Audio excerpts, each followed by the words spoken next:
Welcome to part 2 of this episode of Autism Unpacked, focusing on sibling relationships. We have already met the dynamic duo, Max Smith and his mum Becky, to learn all about their family. In this episode, we're going to hear them talk about the family dynamic, the support Max receives from his parents, and the pride he feels for his 2 autistic sisters. We also learn about the spark that ignited the passion in Max and Becky to write 2 wonderful books about their family. It's truly a heartwarming listen. Enjoy. Max has a strong bond and relationship with his sisters. It's one based on understanding and support, with Max always knowing there is someone to turn to if he needs help himself.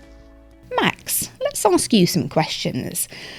Can you tell me perhaps something that's really unique and special about each of your sisters? Yeah, so something about Daisy is we kind of share an interest in rugby, so... Do you? Yeah, it's really fun to watch each other play actual rugby matches. And So you both play? Yeah. Fab. And it's really good to watch each other get better, and if one of us needs feedback, then we'll give it to each other if we really actually need it. So it's really good to see that. That's amazing. And Georgie, something unique about her is the way she's found her own way to communicate by like grabbing your hand. So I'm really happy that she's found that, because we would never know what she would want if she didn't find she could do that. So yeah. Have you found that you've needed any sort of extra support? And if so, where have you found it? Well, if I ever need support, I'll either go to one of my sisters, mainly Daisy, because, well, Georgie won't understand, but I'd mainly go to one of them, or sometimes my mum and my dad sometimes. I'd ask them to, like, help me with anything, like, if I can't find something that I need to help Jay with, or, like, if she wants a biscuit and I'm like, Mum, can she have this? Then that's really everything I need. And what about if the girls were having a really tough day and you were perhaps feeling a little bit upset by it? Who might you talk to then? I'd just talk to my mum or You dad. would still talk to mum and dad, yeah. They help me with everything. They can make me feel better. Like, they help me feel better when my cat died and my rabbit died, so they can help me with everything. Well, I'm very sorry about your cat and your rabbit. Yeah, she can help me with anything, though. She sounds like a bit of a superstar, your mum. She is.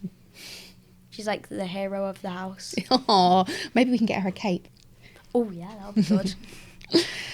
And what about, have the girls done anything that's made you feel really super proud of them? So this actually has happened to both of them before. So when I was really proud of Daisy is when I was watching one of her rugby matches and she did like the best tackle I had seen in my whole life. It was so good. I was just so happy then for her. How about the kid that she tackled? How were they? I'm pretty sure the leg broke. Like, they broke something in the body, but... So no tackling Daisy would be... And about Georgie, just the fact that now, normally, even if I was the closest to her, she'd get my mum or dad's hand, but now she's trusted me enough to get my hand whenever I'm the closest. Well, that's pretty special. I'm just so happy now because she trusts me to do stuff for her. So whenever she has poured all the ribbons out just to find the one she wants, she would grab my hand and like tell me to put them back, basically. Because, well, my mum told me if she's trying to grab my hand and point me to ribbons, my mum told me what to do. But yeah, it's really made me proud of her. That's fantastic. And your mum must be very proud of you, Becky. I'm sure you are. I'm getting quite emotional, actually. Yes. Don't start crying now. As with any family, some days are better than others. For Max, he's learned how best to respond to any situation, as we hear now. It's genuinely uplifting to listen to the positivity he brings. Max, are you able to tell me what would make... Firstly, let's describe, if you don't mind, what might be a really bad day at home. What would be really tough? Oh, a really bad day. When Daisy's having a full meltdown, like, she, like... I don't know, she like got hacked on Roblox and having a full meltdown. That would be a really bad day, because she'd probably like burst into my room crying, saying, Max, I got hacked, can I use your account? Then I'm like, no, you're going to get me banned. And then I'm going to be like, that would be such a bad day, because she'll keep on bothering me, my mum, my dad, Georgie, probably my dogs. So that would be if she's got something in her mind that she really wants, and it'd be Yeah. really, she wouldn't want to let that go all day, so you'd all have to hear about it all day. We'll have to lock her in the bathroom or something, lock her in her own room. She'll keep bothering us until she gets what she wants.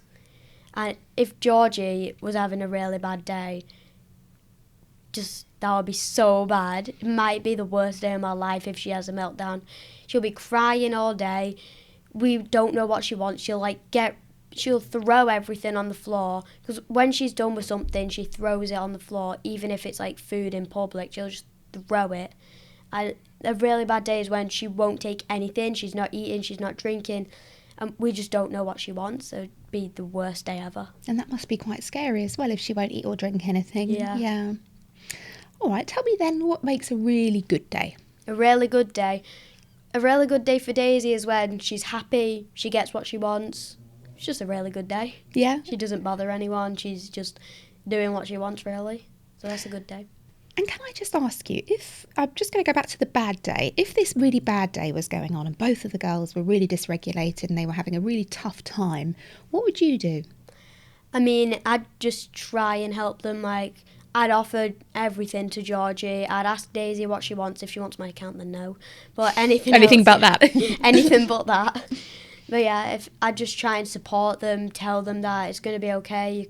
I can't really tell Georgie it's going to be okay, but I'll just keep giving her everything that I think she might want. Do you sometimes find that you need to take a little bit of time out yourself? Do you maybe go up to your room, have a bit of a chill? Yeah, like whenever I hear Georgie crying, I'm like, I don't want to get involved with this. But if she's like really crying and everyone's trying to sort her out, and then I'm just in my room, I'll kind of feel guilty about myself, because it's like I feel guilty because I'm not helping my younger sister. But if I do go down, I'll feel more happy because at least I tried to help. You've had a go. Yeah. I don't think you need to feel guilty, but I think it's a really nice trait that you want to help. Mm-hmm. Everyone needs an outlet for their feelings and thoughts. For Max, a conversation with his mum left him knowing how he could articulate what he wanted to say by writing 2 books. Here we find out how that came about.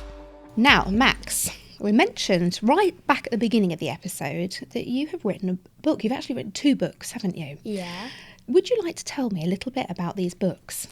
Yeah, so I've written 2, as you've just said, but they're both about my sisters. I've got the first one, which is all about Daisy and like her type of like place on the spectrum, where she can't really control her anger. It's got pictures, it's a rhyming book, and it's about how she can't control her emotions, how if she's in public, it kind of like, it's really awkward for us. So, and the second one's about Georgie and like how it seems she doesn't want to play with you, but she does. It's just that it doesn't seem that way. So her version of play is a little bit different to what a typical child might think. Yeah. And what prompted you to write these books? Where did the idea come from? So, like my mum said earlier, we just saw that they were different to me and everyone else. So what the idea came from was when my mum sat down and had a chat about Daisy and Georgie and how Georgie didn't really want to play with me, but it doesn't seem that way, but she does want to play. It's just she has a different way of saying that. And about how Daisy, it's her autism that is like making her do all that bad stuff. That's where like kind of, because there was nothing to help me understand, and that's where like the idea really came from.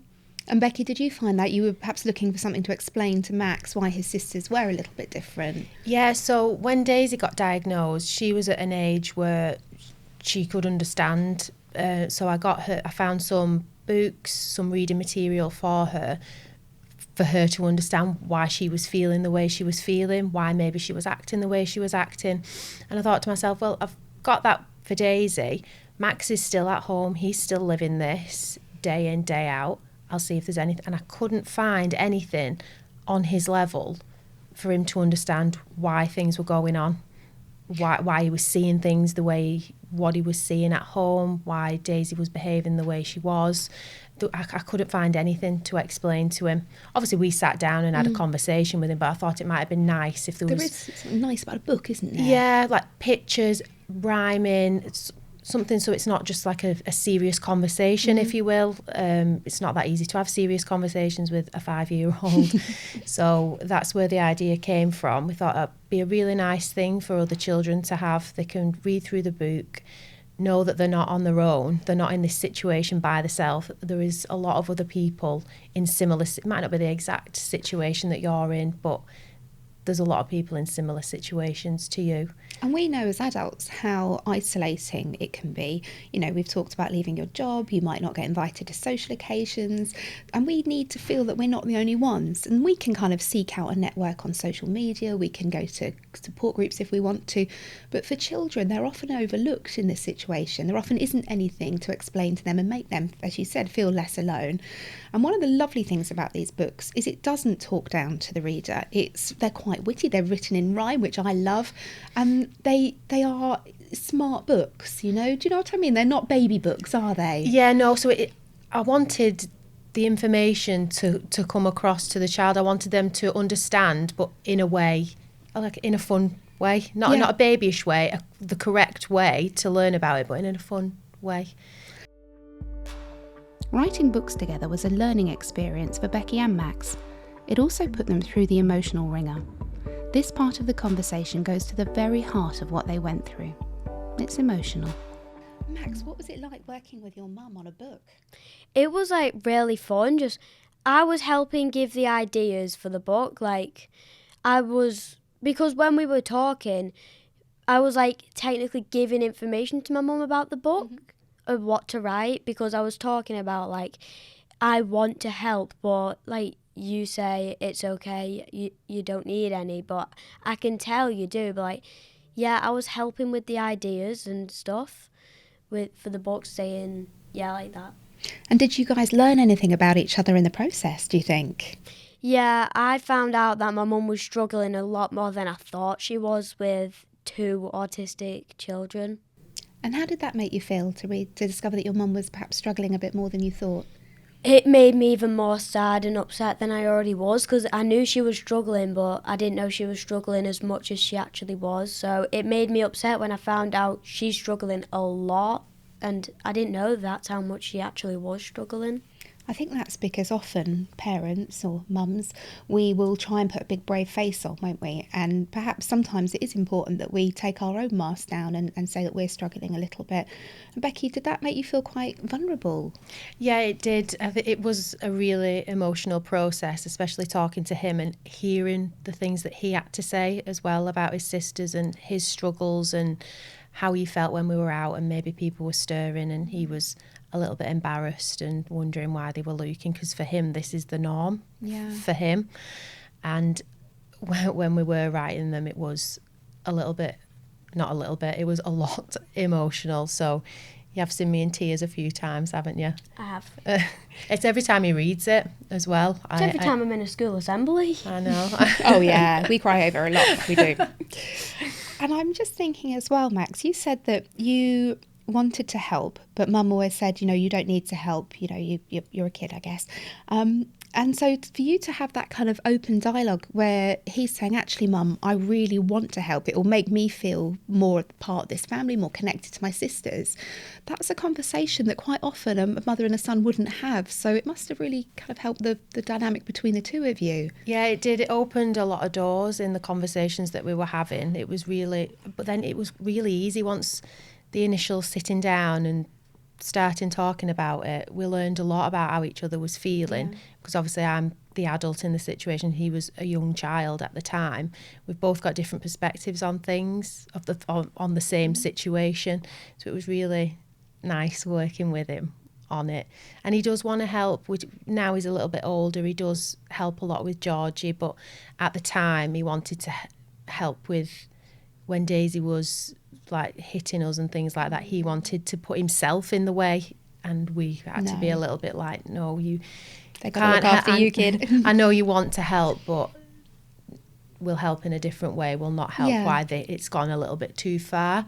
You can help in other kinds of situations. I guess that is the other side of the coin, isn't it? Is you don't want to put too much responsibility on him. You want him to enjoy being a kid and having fun. So it's finding that kind of fine line, I guess. Yeah, definitely. We keep him involved in everything as much as we can, but we try not to put too much onto him. Like we will say, because obviously Georgie can't be left. So it's like, can I just nip to the toilet, Max? Can you just keep your eye on Georgie a little minute? And he will. He'll sit there and watch her. But then he'll head back to his room if she's crying, won't you? So that's it. He's job done. Yeah. Job done. You are good, aren't you? Becky, we talked earlier about finding some time for you and Max to spend time together. So presumably writing the book together gave you this opportunity as well to spend more like practical physical time together. Yeah, it was nice. So it was mainly on the weekends because in the middle of the week, that's a no-go with all of the clubs and schools and after-school clubs and this and that. So we've got a little breakfast bar that separates our dining room and our kitchen. So we both sat on there so we could still keep an eye on Georgie so she was still there if she was still up. And we sat there, didn't we, and wrote down our ideas, and you were giving me rhyming words, what rhymed with this, what rhymed with that. And it went from there, both of them. We wrote them both at the breakfast bar, didn't we? So we could still keep an eye on everyone. Yeah. The books they have written are very different to each other and, as we now discover, are having a hugely positive impact on the people who read them. It's something that's left them both feeling very proud of what they've achieved. And how do the two books differ? What's the difference between them, Max? So the difference between them is obviously, well, one of them's older, the other one's younger, and the type of like place on the spectrum, because one's on this side, the other one's all the way over here, and the difference is, well, yeah, the type of autism, the age, the thing, everything really, except for the fact that they're both about how I'm an autism brother, and if I'm just an autism brother or a big autism brother, because, well, that's in the name. Yeah. And they're also different because Georgie, she can't tell that, like, she can't say to me, I want to play, while Daisy can. So that's kind of the difference between them. The first one is about Daisy, isn't it? Yeah. And that's mainly focusing around behaviours, isn't it? Mm-hmm. And some of her challenging behaviours. Whereas the second book about Georgie is more about explaining why she is different. So if you're going over to try and play, why is she getting up and walking away, kind of thing? Why won't she look at me? Why won't she have a conversation with me? So that's sort of explaining more along the lines of non-verbal side of it, whereas the one about Daisy is more challenging behaviours, being out in public, people stirring. What did your sisters make of the book? Has Daisy given you any feedback? Not really. I'm pretty sure she's read the book and was just like, well done for writing this. And, well, obviously Georgie can't read the book, but Do you read it to her? Do you think she yes, listens? I actually have tried to do that before, I'm pretty sure. She walked away, but I was like, okay, well, at least I know why she's walking away now. Yeah, because it's in the book that you're reading, that you wrote. So I was trying to read it to her, then I was like, so Georgie, where are you going? And I was You like, follow her around. I was just like that, and I was like, hey, Georgie, I'm trying to read this. Can you come back? And then I was like, I know why she's walking away now, because I've written the book, I've read it, so I know you don't why get she's doing offended? it. Yeah, I'm not getting offended by her walking away. And how have other people responded to your book? Did they walk away? No, they didn't walk away. So I've been to Daisy's school, my best friend's mum's school. And what do you do at the school? You go and you talk about your book in front of all those children? I'm reading my book in front of everyone. I've read my book in front of the whole school before. How many children is that? Like 300 maybe. Goodness me, were you scared? No. No. Nothing I've read it scares you, in you're an front autism brother. I've read it in front of the head teacher. Wow. Did they react well? Yeah. Yeah? I got a golden sticker. Fantastic. really good. Well What done, happened you. in school? What happened when you read it to your class? Oh yeah, I have a friend in my class who's in a similar situation to me and Georgie, who has a younger brother who's the same autism as Georgie. And did you not know beforehand? No, I never knew that he also had a younger sibling who had autism. So when I read it front, he was like, after school, he went to his mum and was like, Mum, me and Max are the same. We both have younger siblings. So instantly, the books that you've written are having a really positive impact on other children. That must have felt absolutely amazing. Yeah. Well done, It was, you. like, really good, because I knew I'm not alone in this situation. I've got a friend who was already a really good friend of mine, and I was like, really, you have a younger sibling as well? And then me and him are like really happy now, because we know we're not the only ones with, well, autism siblings. Yeah. So I feel really happy when I found that out. That must have made you really proud as well, Becky. It was. I was bursting when I found out. I actually got a message off his mum saying Kyle's come home and he's been speaking about Max's book. We've managed to sit down and have a conversation that I don't think we would have had if it not had been for him hearing Max read the book. So I was like, that's what I wanted. I want parents and children to be able to have these kinds of difficult conversations, but making them a little bit easier. And have you had other responses as well from people about the book? Yeah, so when he's been going to other schools, I've been getting messages, and we got a letter, didn't we, from one little boy? Yeah. Was it a little boy? Yeah. Saying that he was in the same situation as Max. It's so nice to think that the children don't feel on their own. It's like they've got their own little mascot. Yeah. So it's really nice that they don't feel secluded. They don't feel like they're on their own. They've got somebody else in the same situation. How do you feel about that then, being the sort of, the mascot, if you like, for autism brothers and sisters? I feel really proud of myself for like writing that book, because if I had never written that book, I would have never found out that Kyle is in the same situation as me. I would have not actually helped other people. So if my mum and me never got the idea for the book, a lot of people would still have autistic children and sisters and brothers who don't understand why they are like that, and why they don't seem like they want to play, why they're hitting, and so I'm just really happy I'm like that. And these other children, they might have felt that they couldn't really talk to their friends at school because nobody else would get it, and now they're realising actually there might be a kid in their class that gets it. Yeah. Fantastic. And finally, the moment we've all been waiting for. Max reads us some excerpts from the books, and we all get to hear the fruits of their labours. Max, if somebody would like to buy your books, where can they get them from? So you can get them on a website. It is on www.autismbrother.com. Fantastic. Thank you so much. And I believe that you might read us a little bit of the book today. Yeah. Yeah, you feeling up to that? Yeah. Fantastic. My sister has autism. That's the superpower that she's got. But what about me? I'm also must deal with a lot. I'm an autism brother, and it's part of the game. From now on, I swear I will not feel any shame. We are all made different, I'm sure you can see. I am lucky that Daisy was given to me. So for all you autism brothers and sisters as well, you are doing simply great, so please do not dwell. Don't feel like you're being pushed to one side. It's just that we are all on the autism ride. There will be ups and downs along the way, but remember the amazing job you do every day. It's like her not talking, this isn't her choice. Hopefully one day we will hear her voice. I'm sure she would love to have a conversation with you, where she asks about your day and asks what did you do. But until that day we will work together. I want Georgie to know that I will support her forever. We just need to find a way to communicate better, a way we both understand so as not to upset her. That may not be talking or writing with a pen, but we could use symbols over and over again. I have to remember I am Georgie's best friend, different to all my other friends' best friends until the end. If she doesn't have one, I will let her use my voice. I will talk up for her as she has no choice. I will communicate with Georgie in her own special way and tell you what she says. I would do this every day. Then we will all understand and she won't be left out. It wouldn't be fair if Georgie was going without.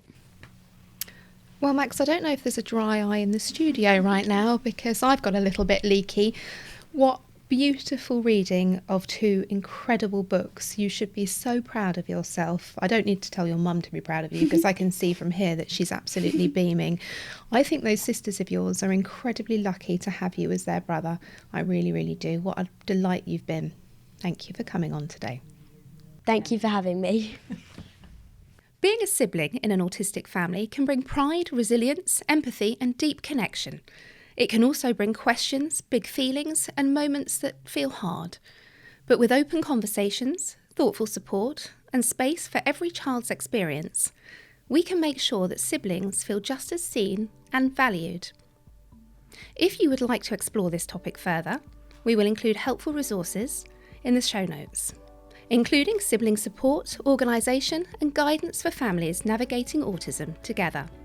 And as always, if you have questions about autism, education, or support, you can get in touch with the team at Options Autism or visit us at optionsautism.co.uk. Do not forget to follow, subscribe, and share this episode with someone who might find it helpful. Thank you for listening, and we'll see you next time on Autism Unpacked.